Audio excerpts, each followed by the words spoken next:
ಇಂದೇ ಡೌನ್ಲೋಡ್ ಮಾಡಿ ಮತ್ತು ನಿಮ್ಮ ನೆಚ್ಚಿನ ಶೋಗಳನ್ನು ಆನಂದಿಸಿ.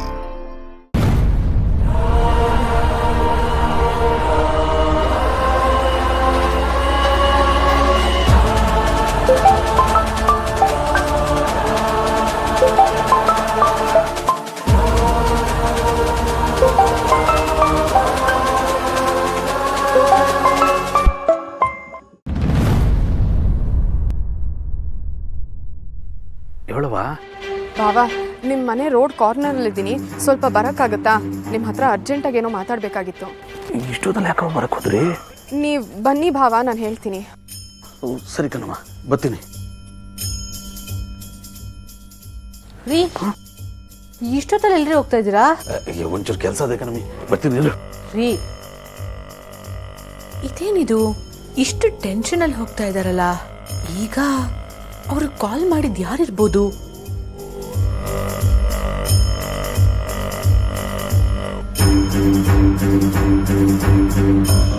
ಯಾಕವ ಇಷ್ಟೊತ್ತಲ್ಲಿ ಒಬ್ಬರೇ ಬಂದಿದ್ದೀರಿ? ಏನು ವಿಷಯ?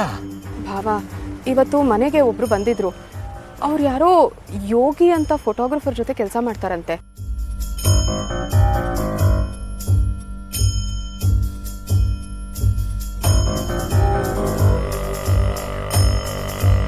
ಇದನ್ನ ನನಗೆ ಕೊಟ್ರು. ಏನಮ್ಮ ಇದು? ಭಾವ, ಇದರಲ್ಲಿ ಸಿದ್ದು ಅವ್ರು ಯಾವ ತಪ್ಪು ಮಾಡಿಲ್ಲ ಅನ್ನೋ ಸಾಕ್ಷಿ ಇದೆ. ಭಾನುವ, ಕಷ್ಟದಲ್ಲಿರೋರ್ಗೆ ದೇವ್ರು ಯಾವತ್ತೂ ಕೈ ಬಿಡುದಿಲ್ಲ ಅನ್ನೋದಕ್ಕೆ ಇದೇ ಸಾಕ್ಷಿ ಕಣವ. ಒಂದು 5 ನಿಮಿಷ ಎಲ್ಲೇ ನಿಂತಿರುವ, ಬಂದ್ಬಿಡ್ತೀನಿ.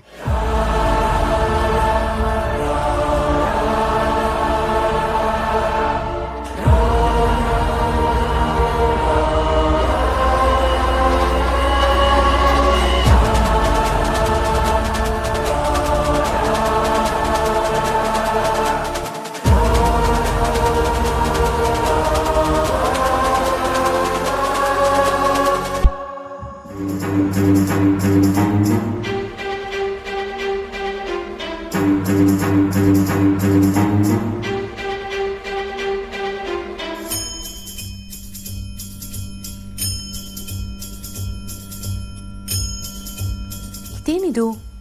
ಹೋಗುವಾಗ ಟೆನ್ಷನಲ್ಲಿ ಹೋದ್ರು, ಬರುವಾಗ ಇಷ್ಟೊಂದು ಖುಷಿಯಾಗಿ ಬರ್ತಾ ಇದ್ದಾರಲ್ಲ, ಏನಿರ್ಬೋದು?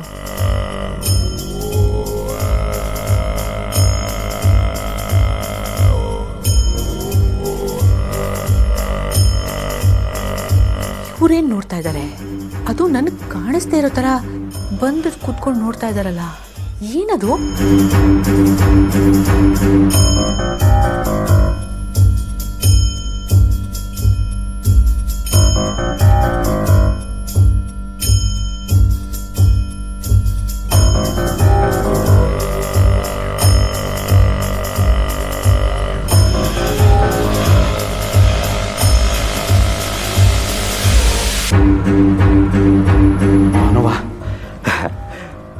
ಇನ್ನೇನು ಚಿಂತೆ ಮಾಡಂಗಿಲ್ಲ ಕಣವ, ನಮ್ಮ ಸಿದ್ದು ಬಿಡುಗಡೆ ಆಗ್ಬಿಡ್ತಾನೆ. ಆದಷ್ಟು ಬಿರ್ನೆ ಅವನ ಮನೆಗೆ ಕರ್ಕ ಬಂದ್ಬಿಡುವ ಕಣವ. ಇನ್ಮೇಲೆ ನಮ್ಮ ಸಿದ್ದು ಈ ಕೇಸು ಅದು ಇದು ಎಲ್ಲ ತಲೆನೋವಿಂದ ಮುಕ್ತಿ ಪಡಿತಾನೆ ಕಣವ. ಹೌದು ಭಾವ, ನೀವು ಹೇಳಿದ ಹಾಗೆ ಆ ದೇವ್ರು ನಮ್ಮನ್ನ ಖಂಡಿತ ಕಾಪಾಡ್ತಾನೆ. ಹ್ಞೂ ಕಣವ, ಹೋಗಿ ನೀವು ನೆಮ್ಮದಿಯಾಗಿ ನಿದ್ದೆ ಮಾಡೋಗಿ, ಎಲ್ಲ ಸರಿತದೆ ಕಣ. ಸರಿ ಭಾವ, ನಾನಿನ್ ಬರ್ತೀನಿ. ಅಲ್ಲ ಕಣವ, ಒಬ್ಬರೇ ಹೆಂಗೆ ಓದಿರಿ? ನಡ್ರಿ, ನಾನು ಮನೆ ಗಂಟೆ ಬಿಟ್ಬಿಟ್ಟು ಬರ್ತೀನಿ. ಬೇಡ ಭಾವ, ನಾನು ಹೋಗ್ತೀನಿ. ಸರಿ ಕಣವ, ಜಾಪಾನ್ ಹೋಗಿ ನೋಡವ, ನಮ್ಮ ತೆಗಿರೋದು ಇದೊಂದೇ ಸಾಕ್ಷಿ, ಭದ್ರವಾಗಿ ಇಟ್ಕೋಬೇಕನವ. ಹಾಂ ಸರಿ ಭಾವ, ಹೋಗಿ ಬರ್ತೀನಿ. ಆಯ್ತು ಕಣವ.